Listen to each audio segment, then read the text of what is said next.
இருக்கு? 10 வருஷத்துல வெயில் ஜாஸ்தியா இருக்கா? இல்ல கம்மியா இருக்கா? ஜாஸ்தியா தான் இருக்கு. ஜாஸ்தியானே வருது. ஜாஸ்தியா தான் இருக்கு. ஓகே. அது எதனால நினைக்கிறீங்க நீங்க? அது சொல்ல தெரியலையே. தெரியலையா? ஓகே. ஆமா. இயற்கை அது ஒரு இடத்துல ஆமா அதிகமா இருக்கும், கம்மியா இருக்கும். கம்மியா இருக்கும். ग्लोबल वार्मिंग के बारे में सुना है आपके? Global warming, climate change.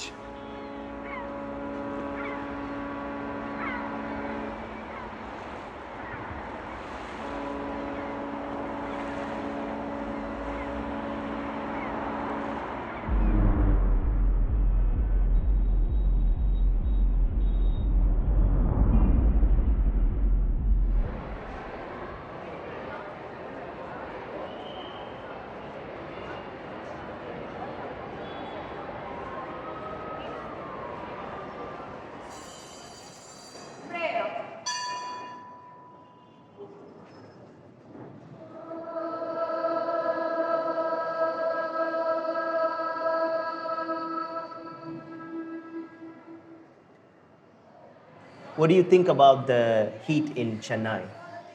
It's worst. One day it's raining and another day it's scorching like this. Okay. We couldn't able to predict it at all. Okay. So that was done in which period? A city like. How this city evolved or how this city came up like. So from the evolution like human history or which is called as prehistory like. அப்போ இந்த இது வர climate வர இப்போ இருக்கிற கிளைமேட்டில் சுத்தமாக வண்டி ஓட்ட முடியாது. சரியான வெயில் முடியல. கிளைமேட் எப்படி சேஞ்ச் ஆகுதுன்னே தெரியல.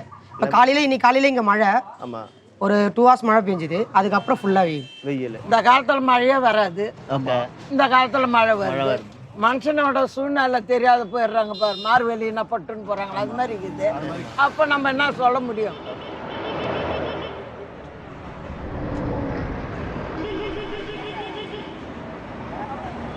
ஒரு நாளைக்கு ஒரு 40 கிலோமீட்டர் ஓட்டுறேன். ஸோ முதல்ல போய் இந்த 10 டெலிவர் பண்ணிட்டு திருப்பி இன்னொரு ஒரு 10 திருப்பி ஸோ 20 பேருக்கு டெலிவர் பண்ணுவீங்க ஒரு நாளைக்கு? 30-40 கூட பண்ணுவேன். அந்த வெயிலோட இது வந்து சிலிண்டர் மேலே இரும்பு இது. ஆமாம். அந்த சிலிண்டர் மேலே படும்போது அந்த இதாக அதிகமாக இருக்கும். சிலிண்டர் சூடாகவே இருக்கும். ஓகே. எனக்கு ஃப்ரண்ட்லேயே இருக்கும் சிலிண்டர். எம்டியாக இருந்தாலும் ஃபுல்லாக இருந்தாலும் அந்த வெயிலோட 100 டிகிரி அது மேலே படுதுன்னு வச்சிங்களேன். ஆமாம். அது ஃபுல்லாக என் தோலில். ஆமாம். ஸோ இல்லை அது முகத்தில் அடிக்கிற மாதிரி.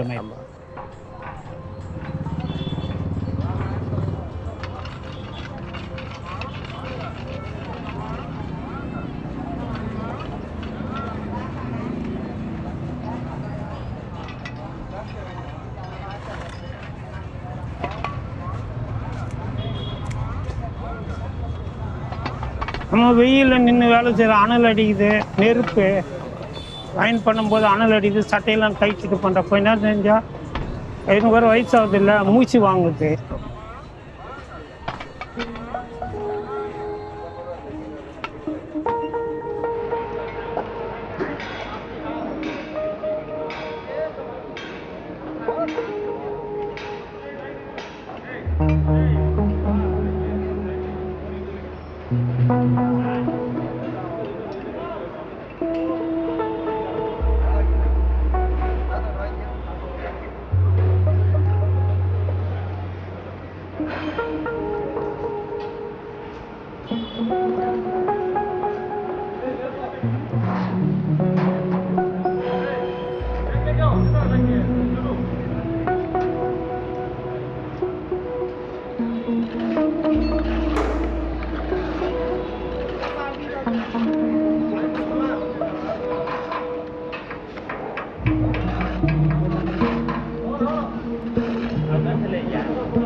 நீங்கள் என்ன வேலை பண்ணுறீங்க? போர்வெல் வேலை.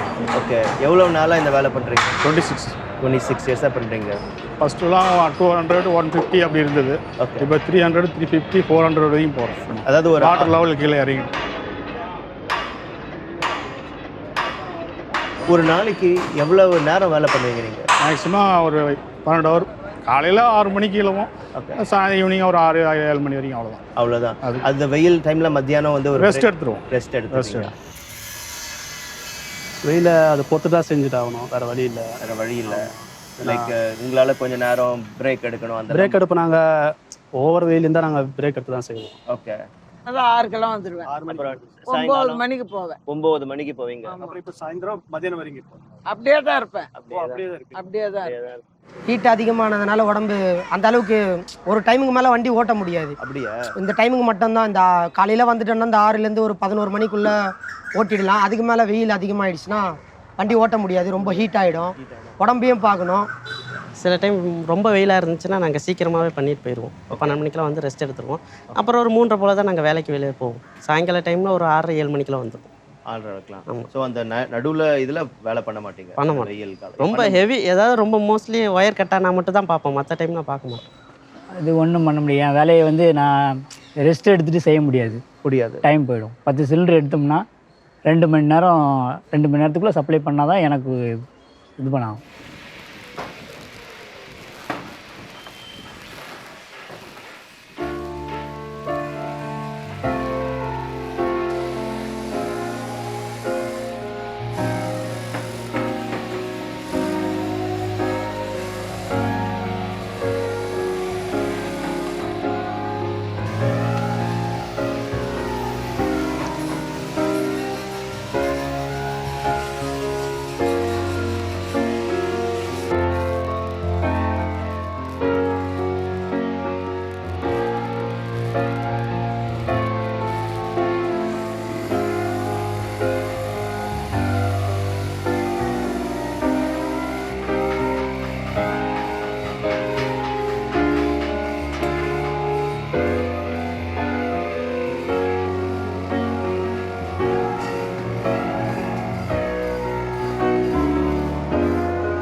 இப்போ நீங்கள் சிவகங்கையிலேருந்து வரேன்னு சொன்னீங்க பார்த்தீங்களா?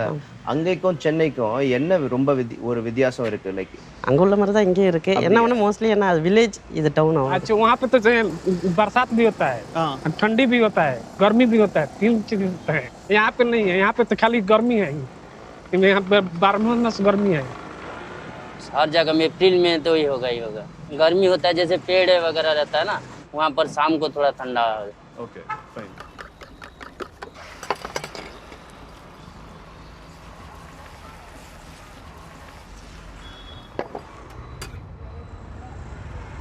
वहाँ पर इतना गाड़ी वगैरह, थोड़ा गांव में एरिया है ना, इतना ज़्यादा गर्मी पता नहीं चलता है.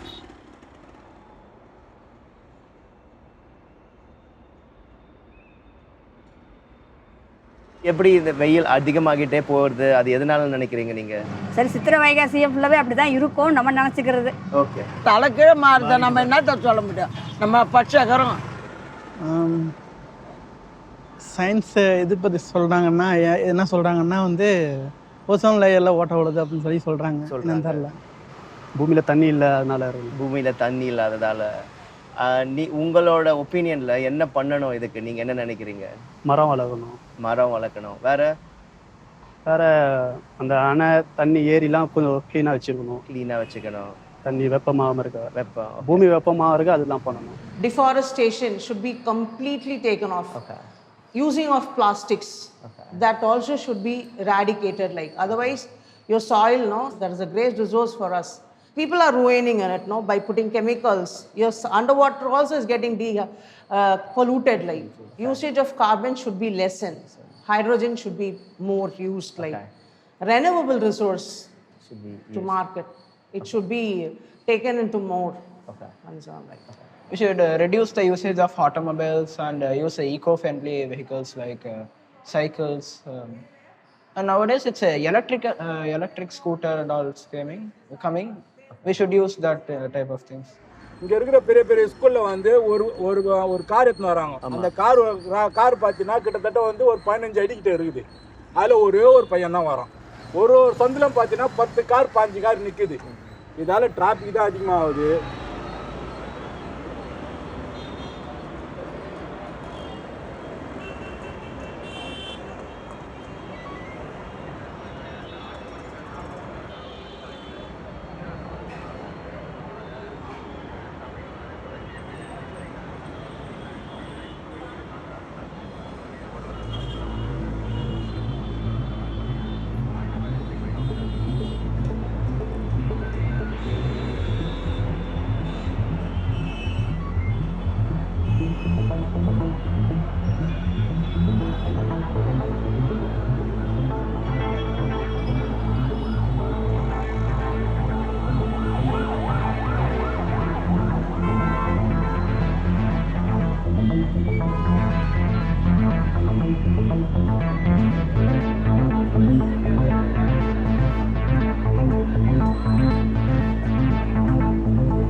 Yeah, I think for the last 5 to 8 years, I would say there is an increase in heat-related illnesses.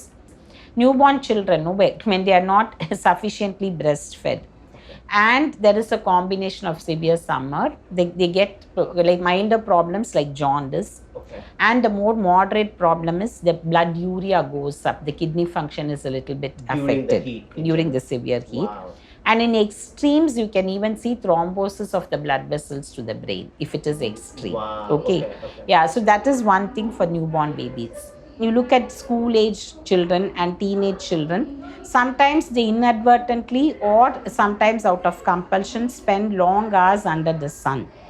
And it may be part of school activities or, their own self-motivated sports activities, whatever it is. Children not realizing, the point to which they can push themselves in the extreme heat. And because of this, sometimes they can get, water and electrolyte deficits in the body, which can result in symptoms like giddiness. And when they become giddy, we have to evaluate them, is it just dehydration? Is there a problem? And then sometimes even their heart and all is investigated when they become giddy. நீங்கள் இந்த வெயில் காலத்துலலாம் அந்த வெயிலை தாக்கு பிடிக்கிறதுக்காக என்ன பண்ணுறீங்க? மோர் அது மாதிரி பழம் அந்த மாதிரி கொஞ்சம் அது சாப்பிட்டு இருக்கும். इसके लिए क्या पंखा चला कर काम करते दूसरा क्या करेंगे? इसके दूसरा कौन उपाय है? நைட்லனா நம்ம வெல்டிங் பண்ற வேலை நம்ம. ஓகே. வெல்டிங் வந்து அந்த வெளிச்சம் பட்டா கண்ணுல ஏறியும் நைட்ல. ஆனா வெயில் டைம்ல அந்த நைட்ல தான். ஆமா, இன்னும் உடம்பு சூடாயிட்டு இன்னும் கண்ணெல்லாம் ஏறியா இருக்கு. உடம்புல தண்ணியாக ஊற்றுது, டவுல் போட்டு தொடச்சிப்பேன். முடியலன்னா வீட்டுக்கு போயிட்டு தண்ணி ஊற்றிக்கின்னு வருவேன். While there's so much awareness on other diseases, so lot of awareness is spread about diabetes, cancer, hypertension, heart disease, and infections.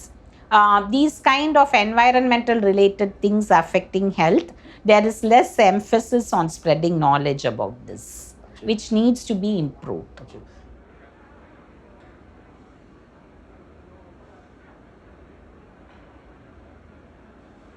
I'm an environmentalist. A lot of people don't understand that. At the same time, it's very important to me, we have to maintain this incredible place that we've all built. We've become a much richer country, and that's a good thing, not a bad thing, because that great wealth allows us to take care of people. We can take care of people that we couldn't have taken care of in the past because of the great wealth. We can't let that wealth be taken away. Clean air, clean water. Thank you very much, everybody. I appreciate it. Thank you. ஆமாம், மழை அடித்தாலும் வெயில் அடித்தாலும் எங்கள் வேலை நிற்காமல் செய்யணும். Okay. மழை வருது, ஒரு 1 hour மழை பெய்யுதுன்னா சிலிண்டர் எடுத்துகிட்டு வந்து எங்கேயும் உட்கார முடியாது. உங்களுக்கு அது ஏதோ ஒரு தலையில் ஒரு கவரு இதை போட்டு இந்த பில்லு பணம் அது நனையாமல் இருக்கிறதுக்கு ஏதாவது ஒரு சேஃப்டியாக பண்ணிவிட்டு நாங்கள் நனைஞ்சிக்கிட்டு தான் அதை சப்ளை பண்ணுவோம். வெயிலும் வரும், எல்லாத்தையும் சமாளிக்கணும். ஏன்னா எப்படியா இருந்தாலும் நான் வேலை செஞ்சு தான் ஆகணும். செலவுக்கு துட்டு வேணும். ஏன்னா நான் ஏழையாக பிறந்தாச்சு, வேலை செய்யலாம், எனக்கு செலவுக்கு துட்டு கிடையாது. செஞ்சால் சாப்பிடலாம், இல்லைன்னா கம்முன்னு தான் இருக்கணும். செலவுக்கே துட்டு இல்லாத உட்காந்து கிடக்க வேண்டியது. வெயிலாக இருந்தாலும் மழையாக இருந்தாலும் இதே கதியில் தான் இருப்போம். எதுவுமே கிடையாது.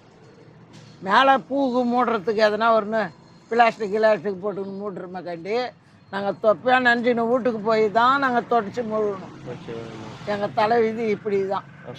ஒருத்தராட்டம் நாங்கள் பணக்காரன் கிடையாது, ரொம்ப ஏழ்மை, ஏழை, அவ்வளோதான். கவிதை பாட்டு எழுத நான் வாழ்நியாயிருப்பேன், ஒரு ஜாயிண்ட்டை போட்டு அட்டை நான் வாழ்நியாயிருப்பேன், மாவு பசஞ்சு உருட்ட நான் ரொட்டியாயிருப்பேன், நான் வேலை செய்யாம வீட்டிலேயே வெட்டியாயிருப்பேன், காத்த மாறு நினைச்சா நான் புயலாயிருப்பேன், விவசாயிக்கு சோறு போன்ற வயலாயிருப்பேன், நெருப்புக்கு சூடு ஏத்த அனலாயிருப்பேன், ஃபிகருங்க மேல உக்கார மண்ணலாயிருப்பேன், பீச்சில் ஃபிகருங்க மேல உக்கார மண்ணலாயிருப்பேன், கவிதை பாட்டு எழுத நான் வாழ்நியாயிருப்பேன், ஒரு ஜாயிண்ட்டை போட்டு அட்டை நாப்பா வாழ்நியாயிருப்பேன், மாவு பசஞ்சு உருட்ட நான் ரொட்டியாயிருப்பேன், நான் வேலை செய்யாம வீட்டிலேயே வெட்டியாயிருப்பேன், பாட்டு பாடு நினைச்சா நான் மைக்காயிருப்பேன், உங்க அப்பா வீடியோ எடுத்து போட்டு அதுல லைக் ஆயிருப்பேன்,